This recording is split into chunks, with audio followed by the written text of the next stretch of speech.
Assalamualaikum warahmatullahi wabarakatuh dan salam sejahtera untuk kita semua. Selamat datang di channel YouTube saya, yaitu Belajar Maba. Belajar 5 bahasa.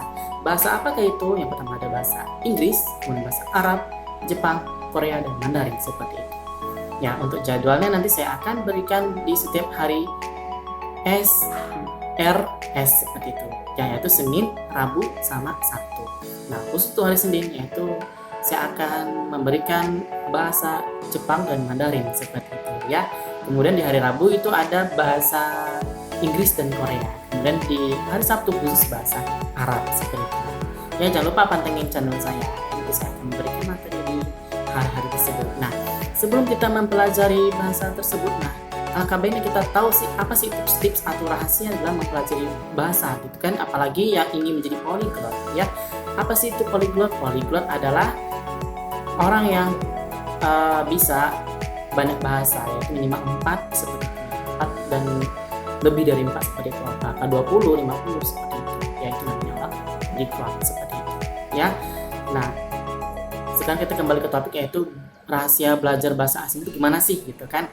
Nah, di sini ini ada tips-tips saya, yaitu yang pertama adalah niat ya, dan tujuan. Nah, niat dan tujuan itu sangat penting sekali untuk melakukan sesuatu ya, atau mempelajari sesuatu ya, khususnya belajar bahasa seperti itu ya. Nah, untuk niat itu kita harus niatkan ya, jangan sampai tidak diniatkan, karena itu sangat mempengaruhi dari motivasi kita sendiri seperti itu. Dan juga apa sih tujuannya gitu ya, kita tujuan belajar bahasa itu buat apa sih, apakah untuk bisa atau apa gitu kan. Misalnya kayak belajar bahasa Inggris ya gitu kan. Nah, tujuan kita belajar bahasa Inggris itu apa gitu? Apakah ingin bisa bahasa Inggris, atau ingin nonton bahasa Inggris itu tanpa subtitle, apa ingin cari orang Inggris atau gimana gitu kan. Kan ada tujuannya seperti itu. Itu harus tahu itu apa tujuannya ya. Dan kalau bisa sih dibikin kayak buku My Dream gitu, silahkan dibikin ya, itu untuk motivasi ya. Kemudian yang kedua adalah mengetahui rumpun bahasanya. Rumpun bahasa itu sangat penting sekali untuk diketahui ya. Ini cukup diketahui aja ya, nggak usah dipedalamin banget gitu. Tapi kalau misalnya ingin penasaran ya silahkan dibaca-baca ya, di situs-situs banyak yang bahas tentang rumpun bahasa.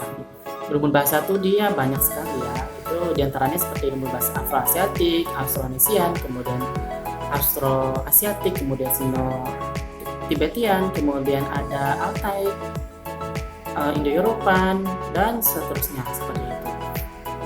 Apa sih gunanya untuk mengetahui dari rumpun bahasa? Karena para ahli-ahli bahasa itu telah mengelompokkan bahasa-bahasa tersebut ya, sudah dikelompokkan berdasarkan bentuk kalimatnya, kosakatanya itu mirip, memang gak sama tapi mirip kan gitu ya, kelompokkan seperti itu cukup diketahui saja ya.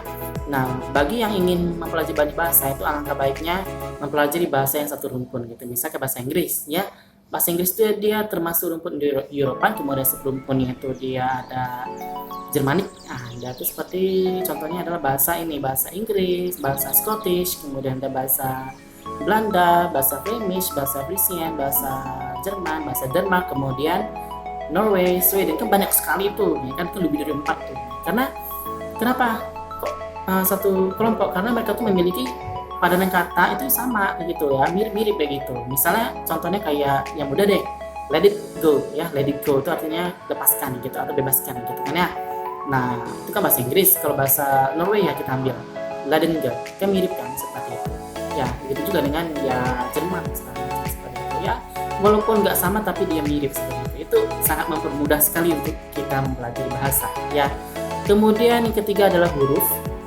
Yang ini huruf sangat penting sekali, yaitu untuk bahasa tulisannya itu penting sekali ya. Misalnya kita ingin mengungkapkan sesuatu gitu, cuman kita malu untuk menyampaikannya kan kayak gitu. Nah, jadi kita menulis gitu.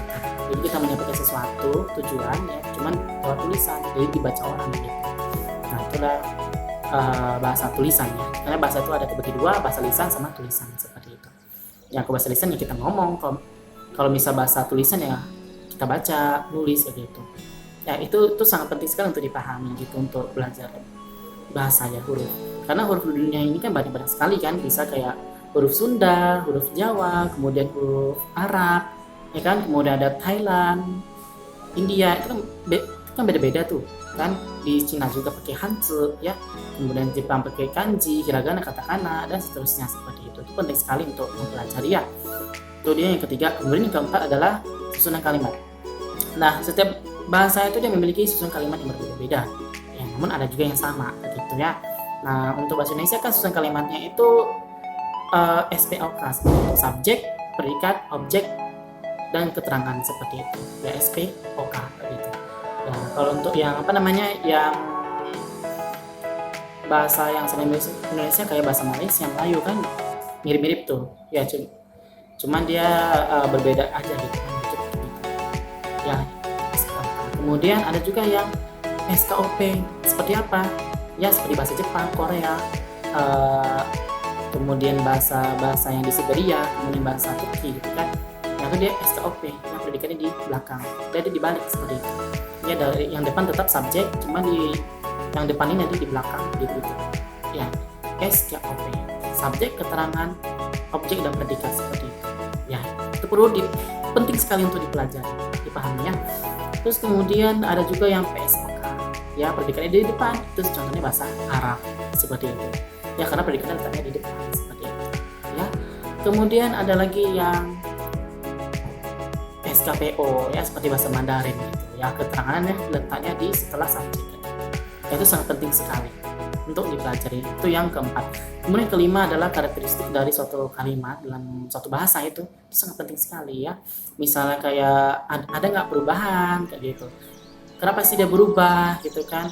Oh, ternyata perubahannya seperti ini. Oh, ternyata dia begini alasannya kayak gitu. Ya, kayak bahasa Inggris itu ada verb 1, 2, dan 3. Itu buat apa sih? Ya, buat gini, untuk membedakan antara kita ngomong umum, kemudian ngomong yang udah lampau, kemudian ngomong yang masa depan, itu kan berbeda. Begitu juga yang bahasa Jepang, Korea, dia ada perubahan-perubahan seperti itu sangat penting sekali untuk dipahami saja. Nah, kemudian yang terakhir itu adalah pembiasaan. Itu sangat penting sekali ya, kita harus biasakan ya, jangan sampai mentok begitu aja pas udah kita belajar, udah gitu aja gitu, nggak diterapi itu akan susah. Pas ingat itu pas di hari itu aja, kemudian nah ini udah lupa gitu. Bagaimana sih cara pembiasaannya? Yang pertama kita bisa secara dengerin musik, atau kita nengok film kayak gitu, film berbahasa Inggris gitu kan. Kemudian kita ngomong sama benda atau apa, atau kita sama orang gitu kan, atau sama native kalau misalnya ada gitu kan. Kita perlu biasakannya, jangan sampai tidak dibiasakan. Itu sangat penting sekali untuk dibiasakan. Nah, seperti itu. Karena jujur ya, saya pun juga sama kayak gitu ya, harus dibiasakan kayak gitu. Saya jujur bahasa Indonesia juga termasuk bahasa tersulit di dunia. Ya, kenapa ya? Karena ada afik-afik seperti itu, kayak beran, keran gitu tuh, kita bingung gitu.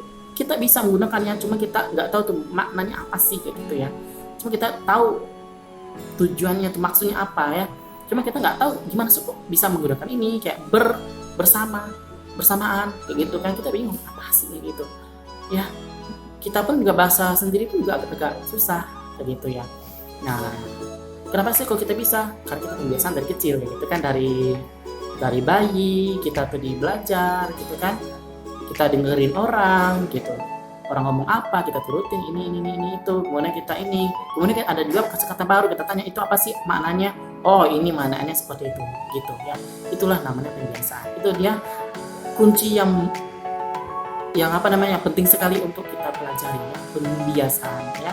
Saya pun juga untuk mempelajari bahasa juga sama, saya biasa-biasakan. Maksudnya saya biasain kayak gitu. Ya walaupun salah gitu kan, diketahui orang ya biasa, it's okay gitu. Biar aja orang itu gimana gitu kan. Nah, itu juga kita selain itu juga kita jangan terlalu minder, jangan malu. Ya, jangan sampai kita kayak nggak bisa lah gitu. Orang tuh juga lah gitu kan. Orang tuh bisa, kok kita nggak bisa gitu kan. Nah, jadi ingat aja kunci ini. Orang lain bisa, kita pasti bisa. Tiada yang mustahil untuk dilakukan kecuali kemalasan untuk diterapkan ya. Itu ingat ya, orang lain bisa, kita pun juga pasti bisa seperti itu ya. Tidak mungkin tidak bisa, hanya saja malas itu jangan dipelihara ya, seperti itu. Nanti kita biasakan ya. Kita tuh untuk bisa tuh butuh proses, tidak ada instan ya. Mie instan aja itu butuh proses untuk bisa dikonsumsi seperti itu ya. Jadi kita pahami, kita gunakan, kita biasain seperti itu. Oke, itu penjelasan rahasia-rahasia dari saya. Kalau misalnya ada tambahan silahkan di komen ya, jangan lupa di komentar ya. Oke. Nah, kemudian juga kalau misalnya ada yang salah silahkan komentar aja nggak apa-apa ya. Nanti saya tuh sangat berterima kasih, berarti ada yang koreksi mana yang salah seperti itu. Itu saya senang sekali. Terus kemudian kalau misalnya ada unek-unek atau ada usulan silahkan komen di bawah seperti itu ya.